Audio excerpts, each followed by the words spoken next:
这个桥中间断了一截了。哦，掉嚟咪嚟！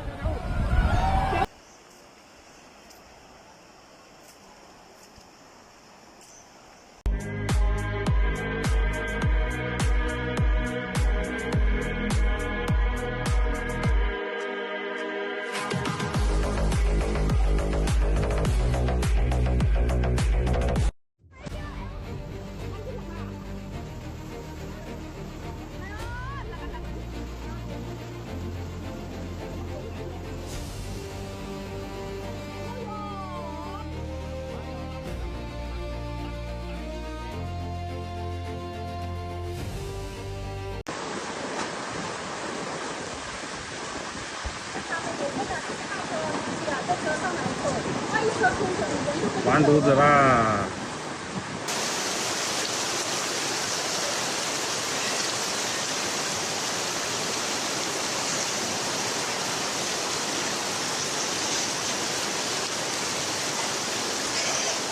！Right now, there's massive flooding in the province of Guangxi. Every year around this time is the rainy season, but the local government never releases water beforehand, and when the rainy season actually approaches, they wait until the heavy rainfall arrives, and then they start releasing water to discharge the flood and to inundate the common people. This is now seemingly a common and standard practice ever since the Henan Zhengzhou flood in 2021 that saw so many lives being taken, and those videos. This is perhaps the story of China's so-called natural disaster and its response. Videos show residents stranded, no rescue teams in some of the areas still, and so they have to attempt to rescue each other. Now, the southern province received heavy rainfall starting on Sunday, which is normally nothing unusual, especially around the typhoon season. People have seen rain before, but then it obviously got bigger, it didn't stop. By early Monday morning, the water's at people's knees. By dawn, the entire first floor of their homes is gone.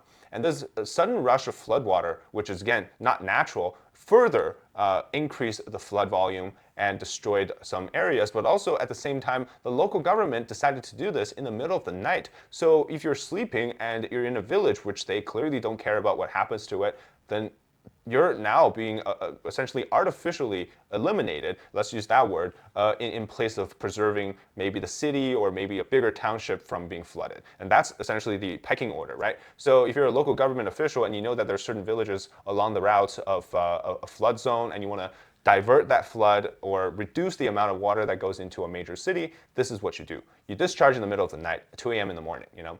A lot of the footage that we're seeing now comes from the city called Nanning, which is a city of millions of people. And even then, with all of what they're doing in the sort of the outside of the city countryside, the city is still partially underwater. Now people are looking into rooftop rescues and people are waving down boats from the third floor of their own apartment buildings. So yes, there's a natural disaster aspect to this with a heavy rainfall, but then there's also the human management side, which is that's always the part that people are really angry about. So yes, there are thousands of homes being damaged, thousands of people stranded. What we're not prepared for, or any people wouldn't be prepared for, is things suddenly being exacerbated by human control or human management that decides your fate, and not the natural disaster. And something else that happened, they flooded the snake farms in the south, because in southern China, they have a lot of these weird things, like the snakes that they use for Chinese medicine, for cooking and whatever else, you know? So now all these snakes are swimming in the water, they're biting people, and yeah, it's crazy. But the rain's not over, because after this storm, which is called Maysak, there's going to be a super typhoon called Bavi, which is tracking towards the eastern coast this week. And so right now, the official number of deaths is around 6 and counting, but the real count is definitely much higher. And also there's, again, stories that just unbelievable. A dam that was broken during the rainfall. It happened in Hangzhou County, and this caused more flooding into the villages downstream. In fact, this video shows the dam with cracks months before, and nothing was done to fix it. 我前几个月的话，就前2个月，我是在那里看水库去做保安。我当时是发现了这个坝上面有很多的裂痕，我当时没有引起重视。我想到那个大坝的话，就是刚围了那么久了，那个水量也不高，应该不会有什么大的问题。And this is a video that was from last year. You see the clear contrast here. Now keep in mind, this is all happening across the province, right? So we're not getting all the videos in one place. So what you're seeing is essentially scattered through different places in the province. Now, according to the official notice, well, before independent rescuers can even go to conduct rescue, they have to seek approval with the office, which means that if you know some places need help right away, well, you've got to wait for bureaucracy.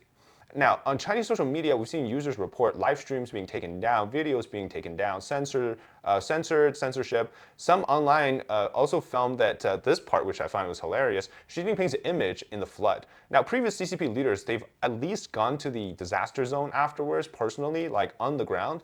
Xi Jinping, on the other hand, never, or I wouldn't say 100%, but like 99% of the times, never makes a stop in those flood areas.